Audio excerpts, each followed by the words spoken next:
What's going on, Imperials? It's Emperor Cubone here. A while back, we asked the question, who is the strongest, weakest Pokémon? Which was rather involved, but pretty simple once we set up all the facts. For anybody wondering, I'd still say that holds, since I believe most anyone could take on a Blipbug, even with its surprising ability to use Recover. However, the opposite will be a bit harder to determine. Who could be considered the weakest, strongest Pokémon? For that, we first have to determine who the strongest Pokémon in every region is, which is obvious.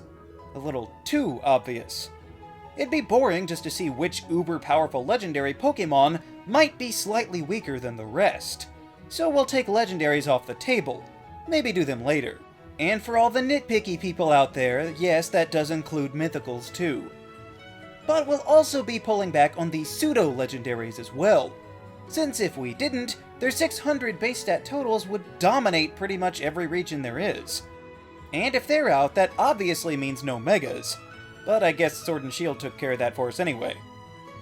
So, out of the quote-unquote regular Pokémon of each region, we'll be looking at their total stats, the array of moves that they can learn, and how well they're able to combine them in terms of overall effective battling. Starting with Kanto, we'll find that the first standard Pokémon with sufficiently high stats is actually classified as the legendary Pokémon, Arcanine, or Arcanine if you prefer. This fiery dog has a 555 base stat total, leaving it higher than some Mega Pokémon. Most of these stats are in its attacks and speed, meaning Arcanine can not only be a strong mixed attacker, but it will do so at an accelerated pace.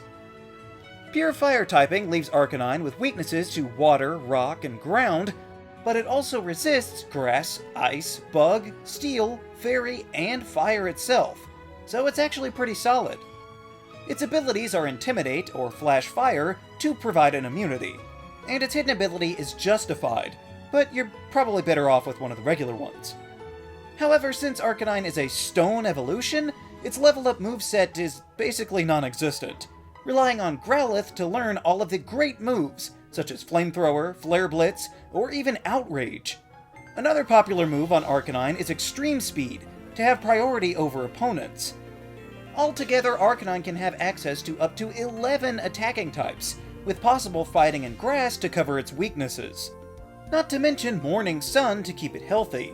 So, Arcanine looks like it's deserving of its overall beloved status, and seems like it could hold its own in battle as well. I could list off all of the stats of the other contenders for the region, like in the previous video, such as Gyarados and Snorlax, who are quite impressive. And there's other favorite Pokemon that are near misses for consideration, such as Lapras and Charizard. But when I run it through my head and try and imagine all of these Pokemon fighting, to me it comes down to Arcanine. Hopefully you can take my word for it without me having to shoot down every other alternative.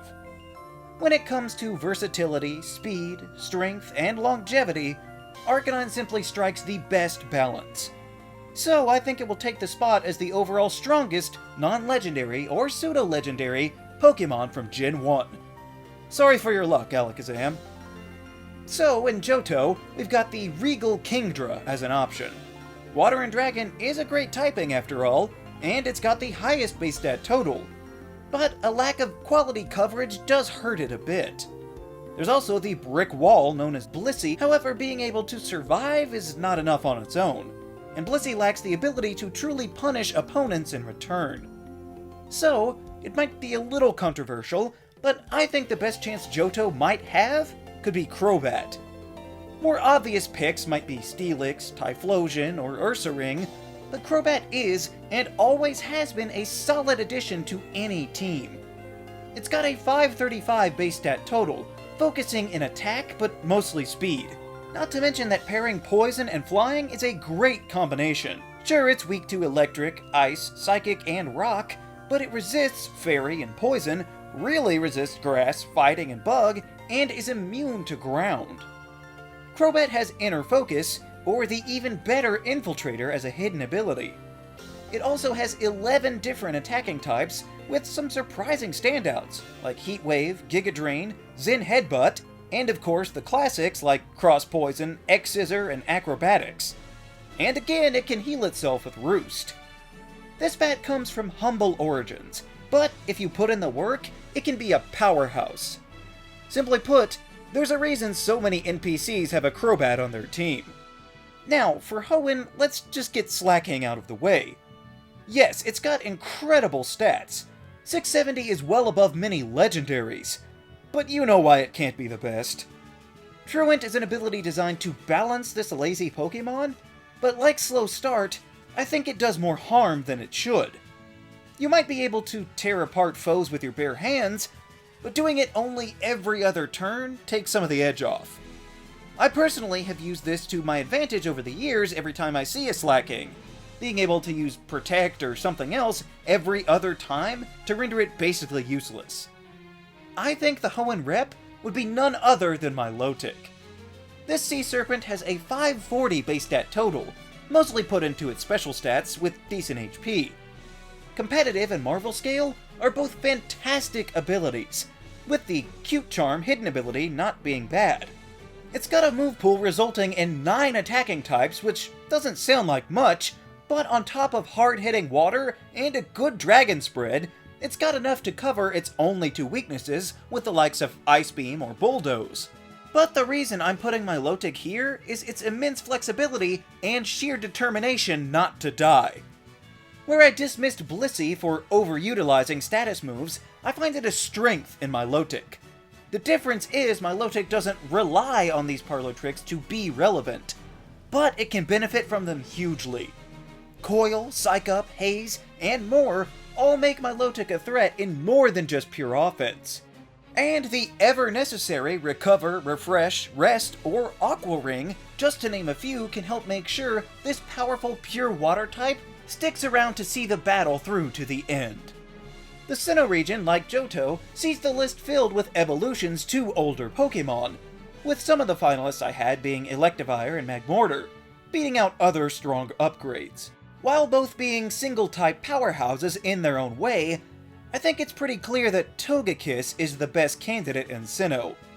Now, it's one of the least threatening Pokémon by appearance and name in the franchise, but that only serves to hide its ability to decimate opponents. It has a 545 base stat total, with most of that in the specials attack and defense. And this can be put to good use since Togekiss has a possible 14 attacking types to cover itself. However, there is a catch. Being obtained through a shiny stone, like many stone evolutions, Togekiss doesn't really have a level up moveset. So you'll have to make sure that Togetic knows everything you need it to before it evolves. But the good news is that it's got more than enough variety to keep your opponents guessing. Aura Sphere, Water Pulse, Drain Punch, Extreme Speed, Roost, Magical Leap, Flamethrower. I don't know if it's because Togekiss used to be a normal type, but there are so many quality moves at its disposal. Not to mention the paraflinching tactics that you can employ with the Serene Grace ability. But if that's too cheap for you, then there's also the Worse Hustle, or Super Luck as a hidden ability. All this on top of its Fairy and Flying typing, which makes it resistant to Grass, Fighting, Bug, and Dark, and completely immune to Dragon and Ground, more than makes up for the weaknesses to Electric, Poison, Ice, Steel, and Rock. No wonder Cynthia traded up for one in her team in Platinum. If I were the champion of the region, I'd probably tote this strongest regular Pokémon too. Now for the Univariant region, we once again can rule out the top spot for Archeops. On paper, it seems like a winner having a massive 567 base stat total, which, funnily enough, is also its national dex number. But while this is a scary amount in both attacks and speed, and a higher total than any of the others we've declared strongest thus far, we all know Defeatist handicaps this feathered fossil far too much. Cutting both attacks in half, which are its best 2 stats, when below half health, makes Archeops far too unreliable to call it the strongest. In looking at the rest of the roster, I really wanted it to be Haxorus, because it's one of my favorites, and a 147 attack is nothing to sneeze at. But ultimately, I think I have to give it to Volcarona. This bug fire type has a 550 base stat total, with 100 or more in speed and both of the special stats.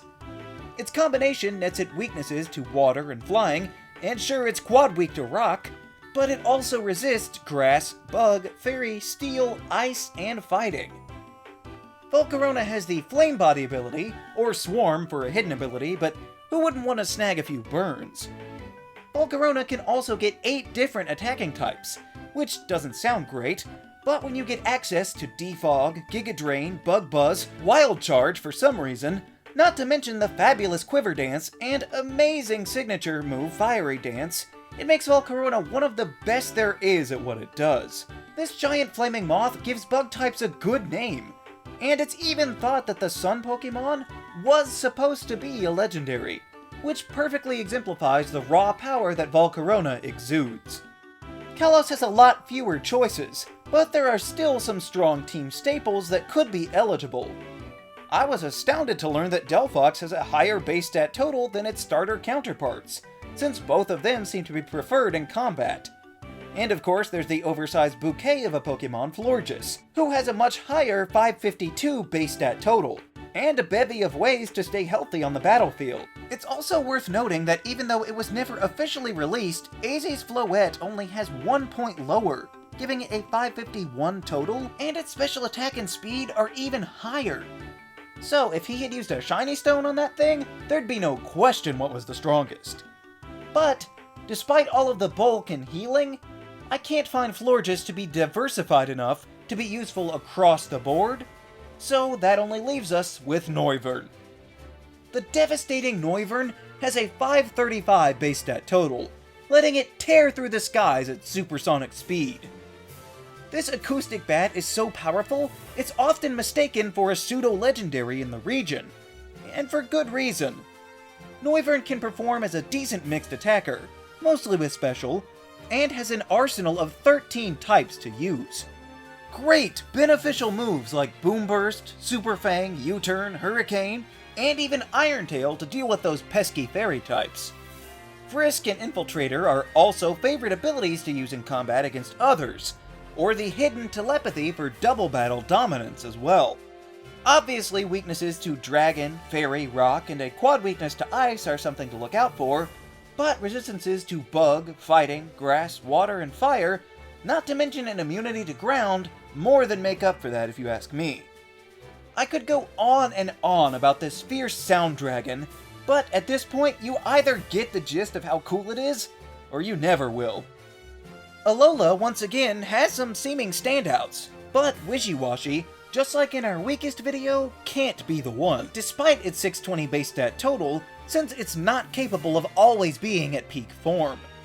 And with Silvali's legendary status continually in debate amongst fans, I don't feel comfortable allowing it on the list either.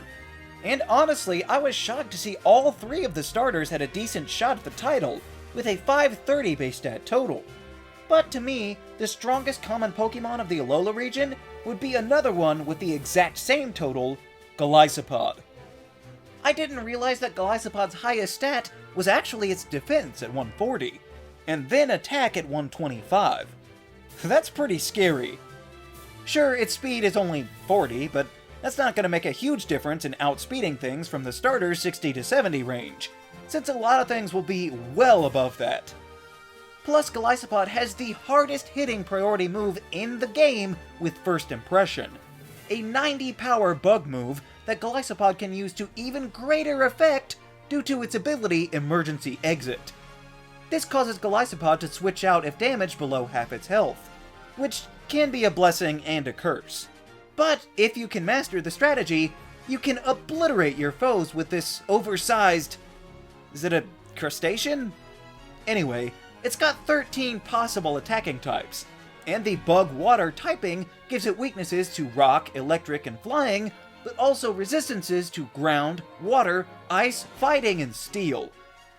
There's a reason Guzma chose this as his ace, since Golisopod not only looks the part of the toughest Pokemon, but has what it takes to back it up. And finally, for the Galar region, we could take a look at all of the starters, or maybe Duraludon looks like it could have a good chance of being... Who are we kidding? It's Dracovish. It's just Dracovish. This horrid abomination of nature doesn't even have the highest stats, only at 505, with decent distributions across the board, with its highest in defense. The main reason Dracovish is so strong is its signature move and the brilliant synergy it creates. Vicious Rend is an 85 base power stab move for the Water Galar fossils, except the power is doubled when moving first, or the foe switches, which means it's really a 170 power move. But even better is the fact that its best move is also boosted by the Strong Jaw ability. Dracovish can have other abilities, but you really only want to use Strong Jaw, as it also boosts some great coverage moves in its pool. Basically, if you have fully invested your Dracovish and give it a choice band, even if you resist it, the only way you could hope to survive more than 3 hits is with a water immunity or maybe a torrent or something. But even then, we've already said what a great typing Water and Dragon make, since it's only weak to Fairy and Dragon, but resists Fire, Water, and Steel, and is neutral to everything else. So, paired with decent defenses, it's not going to go down super easy. But that's only against the more common foes. What would happen if we face it off against all of the other strongest Pokémon that we've gathered from each region? Well, to me the only way to figure it out is to see how they would fare against each other in an all-out battle royale.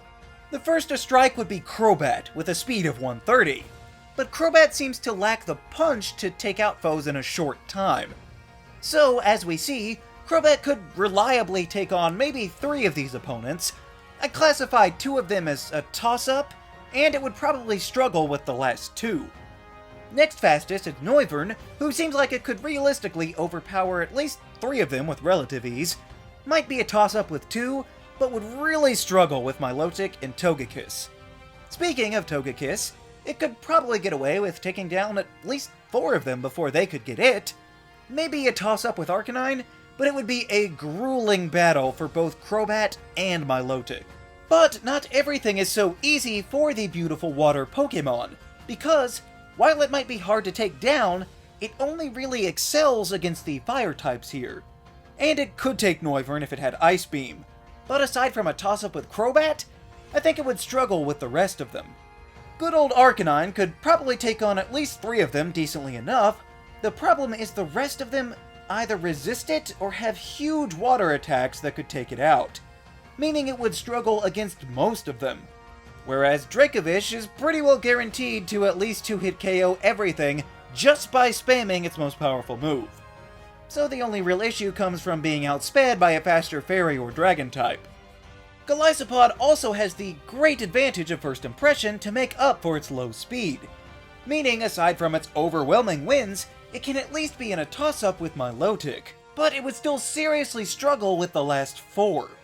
That just leaves Volcarona, whose impressive special stats, even with the potential to be increased by Quiver Dance, only believably allow it to be in a toss-up with Arcanine and Togekiss, but the rest of them literally are all super effective against it in some way, without enough power to hit back in equal measure. It's not Volcarona's fault that there are 3 water types and 3 flying types here. Not to mention, if anyone happened to set up Stealth Rocks, this thing would automatically be at half health anyway. By the way, if you're wondering, I put all of this through a damage calculator to help come to this decision, but it does make sense to see all the data borne out. This doesn't mean that Volcarona is bad by any means. After all, I did deem it the strongest of the region. But it just couldn't hold up to the onslaught of all of the other amazingly powerful Pokémon in consideration. So, I don't know if it's an honor or not, but it seems that when all of the factors are weighed together, Volcarona comes out to be the weakest, strongest Pokémon. What do you think of this process? What other factors would you consider? Let me know down in the comments. Also be sure to leave a like, share this video, and subscribe so that you too can become an Imperial today. And we'll see you around next time!